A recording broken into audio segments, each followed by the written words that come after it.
540 WAUK, Milwaukee's real news and great conversation. And now on your FM dial at 100.3. Here's your Daily News Roundup.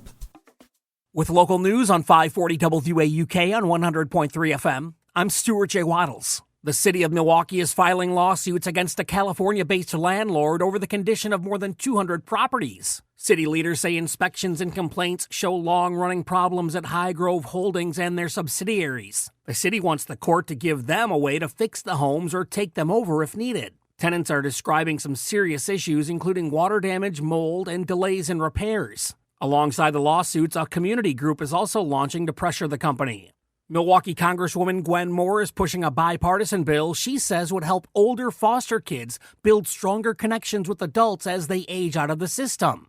The Connect Act would expand mentorship and peer support through a federal program, which already is helping with housing, school, counseling, and other basics. Moore says the relationships can make a big difference during a tough transition to adulthood. An Ohio Republican representative is co-sponsoring the bill. It's all news all morning from 540 WAUK on 100.3 FM. Police say a fight over a chain necklace led to a deadly shooting in downtown Milwaukee early Sunday morning. An 18-year-old Milwaukee man is now charged with multiple felonies, including first-degree reckless homicide, after the shooting that killed 22-year-old Dylan Jackson and wounded two others. According to investigators, the argument turned physical near North Water and East Knapp before Deonta Harmon pulled out a gun and fired into a crowd. Investigators say surveillance video and a gun found at his home helped link him to the case.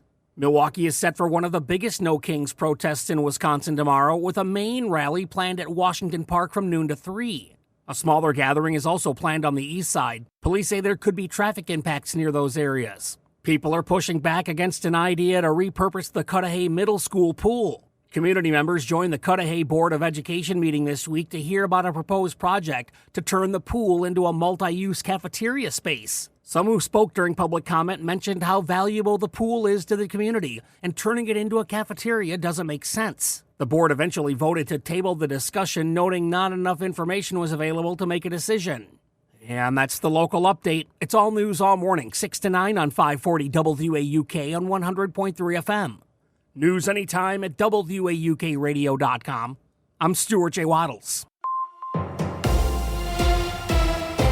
With Civic Media News, I'm Terry Miller. Wisconsin voters are already turning in absentee ballots for the April 7th election, but the early numbers are still well below where they were at the same point in the 2025 spring race. The State Elections Commission says just over 276,000 absentee ballots have been requested so far, and about 54,000 have been returned. Early voting started Tuesday, and Election Day is April 7th. To see where you can vote early and what's on your ballot, check out myvote.wi.gov.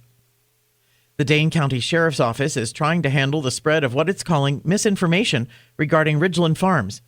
The agency released a statement this week, more than a week after dozens of activists entered the property and removed dogs, resulting in multiple arrests. The sheriff's office noted it cannot refer animal cruelty charges against Ridgeland Farms until July because a court settlement gave the licensed research facility until then to stop selling dogs bred for biomedical research. The statement added people have a right to protest peacefully, but the March 15th event involved people committing crimes. Dane County mentioned it received several inquiries about Ridgeland Farms from across the country and beyond. And thousands of people are expected to take part in No Kings protests across Wisconsin tomorrow, with more than 100 events planned statewide.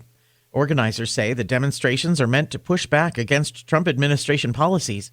In Milwaukee, the main rally is set for Washington Park from noon to 3. Other bigger events are planned in Kenosha, Appleton, La Crosse, Green Bay, and Oshkosh. Organizers say they want the events to stay peaceful and focused on free speech.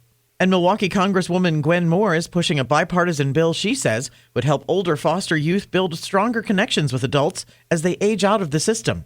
The Connect Act would expand mentorship and peer support through the Federal A program. An Ohio Republican representative is co-sponsoring the bill.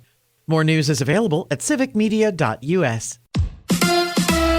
A big day for Jake. Hi, I'm Mike Clemens with Sports Baseball. The Brewers got out the bats on opening day against the White Sox. Bottom of the 7th. 2 men on, 2 outs, and Jake Bowers at the plate. Jeff Levering with the call. Bowers, a fly ball to right. It's got the height. Does it have the distance? At the wall. It sure does.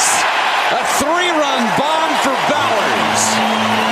The Brewers went on to win 14-2, the most runs scored on opening day in franchise history. Sal Frelick also homered Pat Murphy after the win. Good strike ball. Sal and Bowers. Bowers doesn't hit that unless Lockridge gets down the line. He decided to say, look, I want to keep this inning alive. The Brewers have the night off. They'll host the Sox tomorrow night. Men's college hockey, Wisconsin scored 4 goals in the final period to beat Dartmouth 5-1 in the NCAA tournament. The Badgers face off against Michigan State in the regional semifinals tomorrow. With sports, I'm Mike Clemens. I'm meteorologist Brandon Bormans. Partly sunny skies today, cool and a bit on the breezy side with highs in the upper 30s.